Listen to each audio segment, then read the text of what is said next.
अस्सलाम वालेकुम, welcome to another video.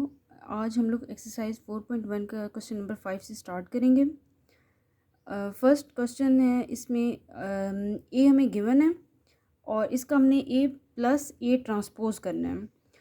तो ए ट्रांसपोज के लिए हम लोग इस तरह ए ट्रांसपोज फाइंड करते हैं। जो फर्स्ट रो है वो फर्स्ट कॉलम में चेंज हो जाएगी और जो सेकंड रो है सेकंड कॉलम बन जाएगा और जो थर्ड रो है वो थर्ड कॉलम बनेगा।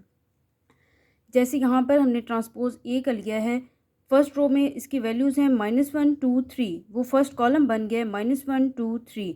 सेकंड रो में 0 1 0 और 2 है, ये सेकंड कॉलम बन जाएगा 1 0 और 2।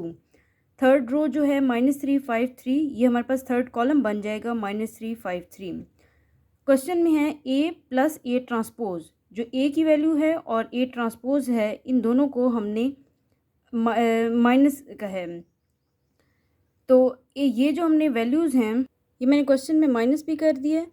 तो ये जो वैल्यूज़ हैं ए और ए ट्रांसपोज की, इनको माइनस करना है। जैसे हमने पहले मैट्रिसेस को हमने माइनस किया है, वैसे ही हमने माइनस करके इन दोनों वैल्यूज़ को सॉल्व किया है। तो हमारे पास जो मैट्रिक्स आया है 0 1 6 -1 0 -3 -6 3 0 आया है। उसके बाद उन्होंने कहा है सेकंड क्वेश्चन में कि ए और ए ट्रांसपोज को मल्टीप्लाई करना है। तो जैसे हमने मल्टीप्लाई पहले किया हुआ है, -1 जो फर्स्ट रो की जितनी भी एंट्रीज़ हैं वो फर्स्ट कॉलम सेकंड मैट्रिक्स के फर्स्ट कॉलम के साथ मल्टीप्लाई होंगी। सेकंड फिर जो है वो सेकंड रो की जितनी एंट्रीज़ हैं वो सेकंड कॉलम के साथ, फिर थर्ड के साथ। इस तरह से हम लोग मल्टीप्लाई करते जाएंगे, इसको सॉल्व करेंगे। ये हमने मल्टीप्लाई करके ये लिखा हुआ भी है।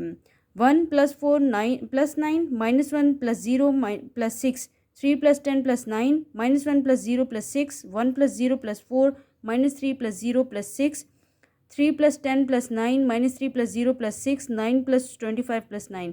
इन सारों को जब हमने ऐड किया तो हमारे पास 14 5 22 5 5 3 22 3 और 43 हमारे पास आंसर आया है। उसके बाद उन्होंने थर्ड क्वेश्चन में कहा है ए ट्रांसपोज हमने पहले लिखना है और जो ए है वो हमने बाद में लिखना है। इनको दोबारा मल्टीप्लाई किया है तो हमारे पास आंसर हमारे ये आया 11 -17 10 -10 -17 29 21 -10 21 एंड 22। ये हमारे पास सॉल्व करने के बाद ये मैट्रिक्स आया ए ट्रांसपोज ए का। उसके बाद फोर्थ क्वेश्चन में है कि ए ट्रांसपोज का हमने ट्रांसपोज लेना है। तो हम पहले ए का ट्रांसपोज ले चुके हैं, जो हमारे पास -1 1 -3 2 0 5 3 2 3। इसका अगेन ट्रांसपोज लेंगे तो वो हमारे पास -1 2 3 1 0 2 -3 5 3 आ जाएगा। तो ये हमारे पास आंसर है। क्वेश्चन नंबर 6 है कि हमने मैट्रिक्स दिए हुए हैं ए और बी। इक्वेशन है 2x - 3a = b। इसमें हमने x की वैल्यू फाइंड करनी है। तो x की वैल्यू हमने फाइंड करने के लिए इसको हम क्वेश्चन इक्वेशन बना देते हैं। x = जो 3a है वो लेफ़्ट साइड पे जा राइट साइड पे जाके ऐड हो जाएगा। b + 3a 2x का जो x के साथ जो 2 है वो आगे डिवाइड हो जाएगा। तो b + 3a / 2। यहाँ पे हमने पहले ए के साथ हमने 3 को मल्टीप्लाई करवा दिया, ए के मैट्रिक्स को। सारी एंट्रीज जब मल्टीप्लाई हो जाएंगी 3 के साथ, फिर हमने बी के मैट्रिक्स के साथ हमने उन 3a को मल्टीप्लाई प्लस करवा देना है। उसके बाद जो एंट्रीज आएंगी उसको हमने डिवाइडेड बाय 2 कर देना है। तो हमारे पास यहाँ से x की वैल्यू आ गई है 4 3 -5/2 1 7/2 और 7।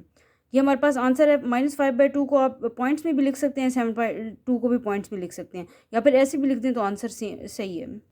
इसका सेकंड पार्ट है a² -5a + 4 आइडेंटिटी का i है -x = 0। यहाँ से हमारे पास a की मैट्रिक्स दिया हुआ है और x की वैल्यू हमने फाइंड करनी है। तो x जो है वो राइट साइड पे चला जाएगा तो पॉजिटिव का हो जाएगा। तो हमारे पास जो इक्वेशन बनेगी a² -5a + 4 i यहाँ पे आइडेंटिटी मैट्रिक्स है। तो अगर हमें गिवन जो है वो A3 × 3 का मैट्रिक्स है, तो आइडेंटिटी मैट्रिक्स भी हम 3 × 3 का लेंगे। तो सबसे पहले हमने किया है कि एक A² फाइंड किया। A² फाइंड करेंगे तो A × A होगा, यानी कि A के मैट्रिक्स को जो गिवन है उसी को अपने साथ मल्टीप्लाई करवाएंगे। तो जो हमारे पास जो आंसर आएगा A² का 5 -1 2 9 -2 5 0 -1 -2 आएगा। उसके बाद हमारे पास सेकंड यहाँ पे एंट्री क्या है 5a, यानी कि a के मैट्रिक्स को 5 के साथ मल्टीप्लाई करवाएंगे। 5 स्केलर है तो जस्ट जाके 5 हर एंट्री के साथ मल्टीप्लाई हो जाएगा। तो हमारे पास आंसर आया 10, 0, 5, 10, 5, 15, 5, -5 और 0। उसके बाद थर्ड एंट्री है 4 आई, यानी कि आइडेंटिटी मैट्रिक्स के साथ हमने 4 मल्टीप्लाई करवा देना है। तो जो डायगनल मैट्रिक्स होंगे वहाँ पे तमाम एंट्रीज़ 4 हो जाएंगी और बाकी तो होता ही 0 है, वैसे का वैसे 0 रहेगा। तो ये हमारे पास जितनी हमने फाइंड किए ए स्क्र 5a और 4i, ये सारी जो है इक्वेशन 1 में हम वैल्यूज़ पुट कर देंगे तो x की वैल्यू आ जाएगी। हमने ये सारी वैल्यूज़ पुट की हैं, जो ऐड होती हैं उनको ऐड ऑन किए, जो माइनस होती हैं उनको सब्ट्रैक्ट किए। उसके बाद जो हमारे पास आंसर आया एक्स का, वो हमारे पास मैट्रिक्स आया -1, -1, -3, -1, -3, -10, -5, 4 और 2। सही है। अब नेक्स्ट क्वेश्चन जो है एक्सरसाइज 4.2 नेक्स्ट वीडियो में हम लोग स्टार्ट करते हैं। Thank you so much.